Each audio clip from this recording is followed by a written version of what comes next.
Right, I've continued going round doing a lot of half turns, and basically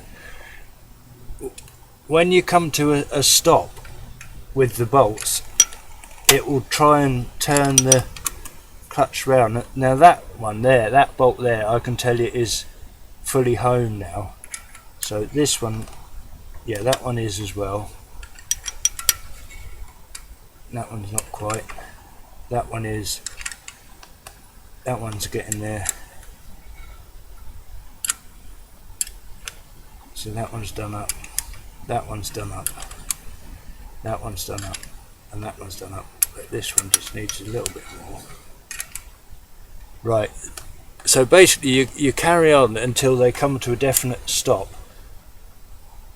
And then you just nip them up a little bit tighter. And don't forget, when you come to undo them, or when I come to undo them, I will probably be using the same little spanner again, rather than a great big socket set that you can, you know, put loads of pressure onto and torque it up to far too much, because at the end of the day they're only 6mm bolts, so that they don't need to be overly tight. All they are. So I'll hold the clutch with my clutch holding tool. That's my left hand, and just, yeah, that one's done. That one's done. Done that one. That one's done. That one's done. And that one's done. And that's it, done.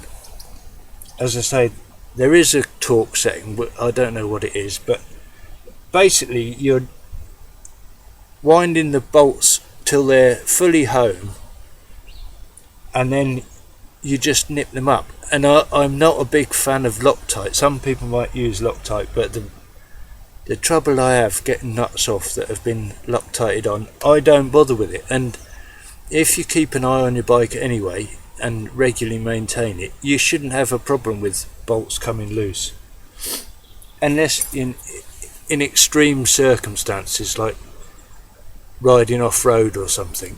You know, I really wouldn't bother using Loctite. So anyway, that is the clutch done, and as I say, I'm hoping that that 3mm ball bearing, which was in there in addition to the 3/8 one, the 7mm one, that's supposed to be there acting on the end of the push rod, I'm hoping that was enough to create the problem I was having with the clutch.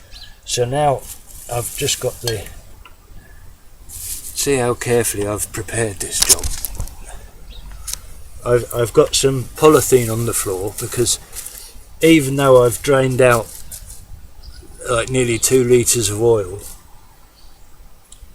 there's always a chance that you're going to get some more oil leaking out. So I've put a piece of polythene on the floor, carefully arranged, so that the oil's not going to run off it and run onto my bit of carpet. So anyway,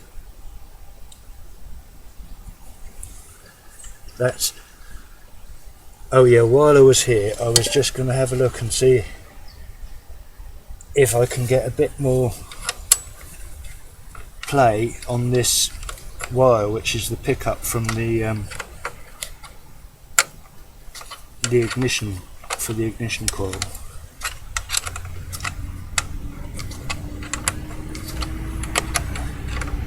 And I did find that the other day that was disconnected, so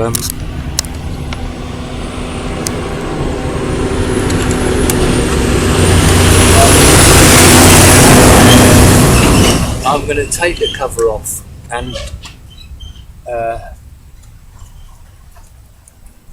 check everything is in the right place where it should be, the connector block and things, because the way it is at the moment it just looks like it's a little bit tight, and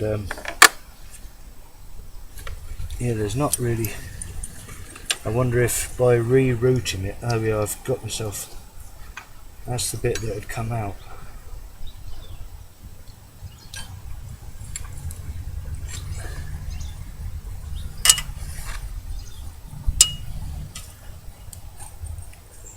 Now I don't know, maybe I had the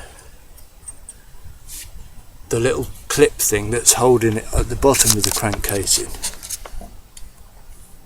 There are two of them. I think that one should go there, but maybe I've got it round the wrong way, so if I put that round the other way, that will give me just a little bit more slack. And the same with this one, I've got plenty of slack on this one. Right, so now I'll put the cases up. What we are, is that 5 minutes 12? Yeah, so now the next part of the job is to put the crankcase back on.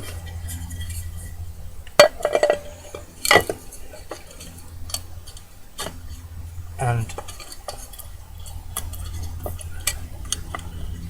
these little cable retaining clips do not go between the crankcase cover and the crankcase, they go on the outside of it, and just by making sure they do that, again it gives me just a little bit more slack.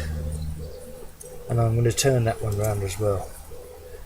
So that's where I am now, and I'll stop it again, and the next video will be me starting it up and the clutch working, I hope. So